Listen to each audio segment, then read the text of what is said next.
जंगल में बारिश बंद होने के बाद अच्छी धूप निकली थी। हिरन अच्छी धूप का आनंद उठाने के लिए अपने घर से कुछ दूर चला ही था कि तभी उसे रास्ते में एक बहुत सुंदर मुर्गी दिखाई दी। हिरन उस मुर्गी को देखकर बुरी तरह से चौंक पड़ा और दौड़ता हुआ उसके पास जाकर बोला, तुम तो इस जंगल की मालूम नहीं पड़ती। मैंने तुम्हारी जैसी सुंदर मुर्गी अपने जंगल में तो नहीं देखी। तुमने बिल्कुल सही कहा सुंदर हिरन, मैं इस जंगल की नहीं हूँ, मैं बहुत दूर से आई हूँ। बहुत दूर से आई हो? मैं कुछ समझा नहीं। मेरा जंगल दूसरे देश में है। मैं एक बहुत ही खास समुदाय से ताल्लुक रखने वाली मुर्गी हूँ। तो क्या इस बात को हमारे जंगल का राजा शेर जानता है? मुर्गी हंसते हुए हिरन की ओर देखकर बोली, मैं जिस समुदाय से ताल्लुक रखती हूँ वो बहुत ही प्राचीन और खास समुदाय है। हमारे समुदाय की मुर्गियाँ किसी भी जंगल के बगैर राजा की इजाजत के बगैर रुक सकती हैं और कोई हमें अपने जंगल में रुकने के लिए क्यों रोकेगा? हम किसी को नुकसान नहीं पहुँचाती। इतना बोलकर मुर्गी आगे बढ़ गई, मगर वो नहीं जानती थी कि उसकी इस बात को ब्लैक बर्ड बहुत ही गौर से सुन रही थी। ब्लैक बर्ड उस मुर्गी को बहुत ही गौर से देखते हुए बोली, ये तो प्राचीन समुदाय से ताल्लुक रखने वाली मुर्गी है। मैंने सुना है कि साल में 3 दिन ये अपनी जुबान से जो भी बोलती है वो सच हो जाता है और ये समय तब शुरू होता है जब बारिश का महीना खत्म होने वाला होता है। मुझे इस बात का फायदा उठाना चाहिए। इतना बोलकर ब्लैक बर्ड सीधी उड़ती हुई उस मुर्गी के पास जाकर बोली, क्या तुम मुझसे दोस्ती करोगी? हाँ, मुझे दोस्ती करना अच्छा लगता है, लेकिन क्या तुम मुझे जानती हो? नहीं, मैं तुम्हें पर्सनली तो नहीं जानती, लेकिन इतना मैं जानती हूँ कि तुम बहुत ही खास समुदाय से ताल्लुक रखने वाली हो। तुम जिस समुदाय से हो उस समुदाय की इज्जत जंगल का हर राजा करता है और तुम कभी किसी को नुकसान नहीं पहुँचाती। ये सुनकर मुर्गी खुश हो गई। तुम तो मेरे बारे में बहुत कुछ जानती हो। मैं भी तुम्हारे साथ साथ आगे आगे चलती हूँ। मुर्गी ब्लैकबर्ड के संग कुछ दूर चली ही थी कि तभी वहाँ पर रानू चिड़िया आ गई और उस मुर्गी की ओर देखकर बोली, तुम्हें इस ब्लैक बर्ड की बातों में नहीं आना चाहिए। शायद इसने तुम्हें पूरी बात नहीं बताई। ये मेरी दोस्त है, इसने मुझे बताया कि मैं कितनी शक्तिशाली हूँ। मेरे रास्ते से हट जाओ, नहीं तो मैं अपनी जुबान से तुम्हारे खिलाफ उल्टे सीधे शब्द निकाल दूंगी। फिर मत कहना कि ये क्या हुआ। फिर रानू चिड़िया मौके की नजाकत देखकर वहाँ से चली गई। ब्लैक बर्ड मुर्गी के साथ आधे दिन तक घूमती रही। दोपहर के समय ब्लैक बर्ड मुर्गी से बोली, मेरा आम खाने का बहुत मन कर रहा है। अब इसमें तो मैं तुम्हारी कोई मदद नहीं कर सकती। आम तो पेड़ की डाली पर लटके हैं और मैं इतना ऊंचा नहीं उड़ सकती। शायद तुम नहीं जानती, अगर तुम अपनी जुबान से कहोगी कि आम का गुच्छा नीचे गिर जाए तो गिर जाएगा। क्या मतलब? ऐसे कैसे हो सकता है? ऐसा मुमकिन नहीं। शायद तुम्हें अपनी शक्ति का ज्ञान ही नहीं है। अगर तुम्हें विश्वास नहीं होता तो ऐसा करके देख लो। मुर्गी ने ठीक वैसा ही किया। अगले पल आम का गुच्छा जमीन पर गिर पड़ा। ये देखकर मुर्गी विश्वास भरी नजरों से आम के गिरे हुए गुच्छे को देखने लगी। शायद तुम्हारे समुदाय और परिवार लोगों ने तुम्हें बताया नहीं कि तुम मुर्गियों में एक बहुत सी खास शक्ति होती है। तुम जो बोलती हो वो सच हो जाता है और उसके बावजूद भी तुम सबसे कमजोर प्राणी हो, जबकि जंगल का सबसे ताकतवर प्राणी तुम्हारी समुदाय की मुर्गियों को माना जाना चाहिए। तभी वहाँ पर उछाल मारता हुआ बंदर आ गया और क्रोधित नजरों से उस मुर्गी की ओर देखकर बोला, तुम्हारी हिम्मत कैसे हुई इस आम के गुच्छे को तोड़ने की? क्या तुम्हें पता नहीं कि इस पेड़ पर मेरा अधिकार है और तुम तो इस जंगल की भी नहीं लगती। ये सुनकर मुर्गी को पता नहीं क्यों गुस्सा आ गया। क्या तुम यहाँ के राजा हो क्या? अरे इस पेड़ पर यहाँ के सभी पक्षी और जानवरों का अधिकार है। तुम कैसे कह सकते हो कि इस पेड़ पर सिर्फ तुम्हारा ही अधिकार है? क्या इस पर लगे हुए आम सिर्फ तुम ही खाओगी? हाँ, मैं ही खाऊंगा और मुझसे ज्यादा उलझने की जरूरत नहीं है। तुम शायद मुझे जानती नहीं हो। मैं अपने से कमजोर प्राणियों को बहुत जल्दी अपना पंजा मारकर घायल कर देता हूँ और तुम तो वैसे भी मेरे जंगल की हो ही नहीं। बंदर की बात सुनकर मुर्गी गुस्से से जाने ही वाली थी कि तभी ब्लैक बर्ड मुर्गी से बोली, तुम इसे सबक क्यों नहीं सिखाती हो? मैं भला सबक कैसे सिखा सकती हूँ? भूलो मत, कुछ देर पहले तुमने अपने शब्दों के द्वारा ही आम के गुच्छे को तोड़ दिया था। तब इस बंदर की इतनी हिम्मत थी, ये तुमसे इतनी बदतमीजी से बात कर रहा है और तुम उससे कुछ कह ही नहीं रही। ब्लैक बर्ड की बात सुनकर मुर्गी उसकी बातों में आ गई और बंदर की ओर देखकर बोली, बंदर तुम बहुत बदतमीज हो। अगर तुम्हारी इसी वक्त टांग टूट जाती तो कितना अच्छा होता।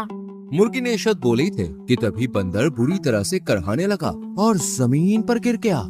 ये देखकर मुर्गी को अपनी आंखों पर विश्वास नहीं हुआ। तुम मेरे साथ चलो, मैं तुम्हें बताऊंगी आगे आगे क्या करना है। और वो बंदर घायल अवस्था में सीधे जंगल के राजा शेर के पास चला गया और सारी घटना शेर को बताते हुए बोला, महाराज, वो मुर्गी आपके राज्य के लिए बहुत ही ज्यादा घातक है। अगर उसने आपके खिलाफ कुछ भी बोल दिया तो वो सच हो जाएगा। उसका कुछ कीजिए। जंगल का राजा शेर बंदर की बात सुनकर गहरी सोच में डूबते हुए बोला, शायद तुम सही कहते हो, मुझे जाकर उस मुर्गी से बात करनी चाहिए।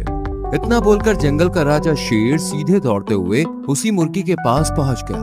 ब्लैक बर्ड ने जैसे ही शेर को देखा वो तुरंत ही मुर्गी से बोली, जंगल का राजा शेर तुम्हें जान से मारने के लिए आ रहा है।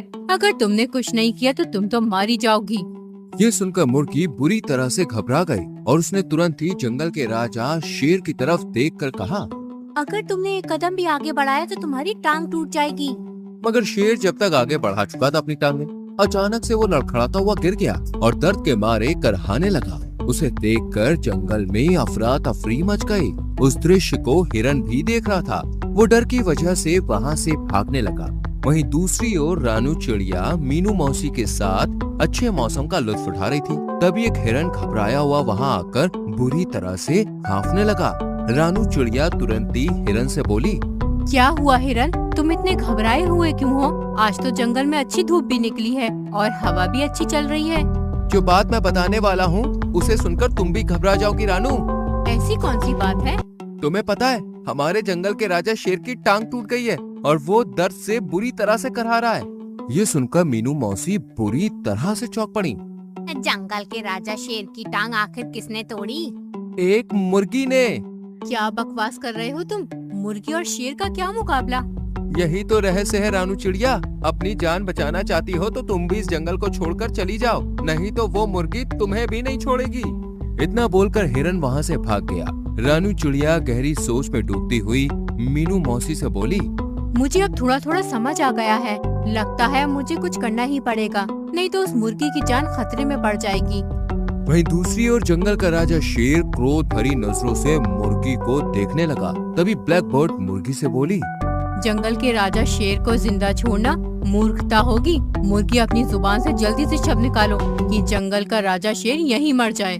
तभी वहाँ पर रानू चिड़िया मौसी के साथ उड़ती हुई आई और मुर्गी की ओर देखकर बोली, ऐसा भूल कर भी मत करना मुर्गी। तुम शायद नहीं जानती कि ब्लैक बर्ड तुम्हारी ताकत का नाजायज फायदा उठा रही है। ये तुम्हारी दोस्त नहीं बल्कि दुश्मन है।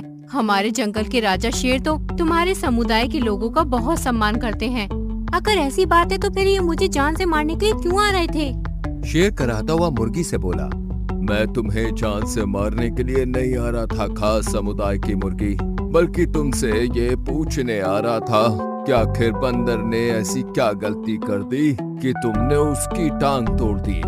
देखा, मुझे तुम पर पूरा विश्वास है कि ये गलतफहमी भी ब्लैक बर्ड ने तुम्हारे मन में भरी होगी। शायद तुम्हारे परिवार वालों ने तुम्हें इसलिए तुम्हारी ताकत के बारे में नहीं बताया होगा कि तुम्हारे अंदर अभी वो समझदारी ही नहीं है। मैं तुम्हारे समुदाय के बारे में जानती हूँ। ये ताकत साल में सिर्फ 3 दिन तुम्हारे अंदर रहती है। मान लो कि अगर तुम जंगल के राजा शेर को नुकसान पहुँचाने में कामयाब हो भी गयी तो 3 दिन बाद तुम साधारण मुर्गी बन जाओगी।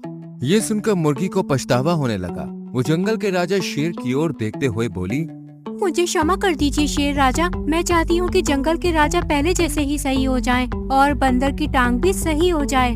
अगले ही पल जंगल का राजा बिल्कुल सही हो गया और क्रोधित अवस्था में ब्लैक बर्ड की ओर देख के बोला, तुम्हें तो अब मैं कारागार में ही डालूंगा। ब्लैक बर्ड, तुमने अब सारी हदें पार कर दी है। जंगल के राजा ने ब्लैक बर्ड को गिरफ्तार करके जेल में डलवा दिया और इस तरह रानू चिड़िया फिर से सबकी हीरो बन गई।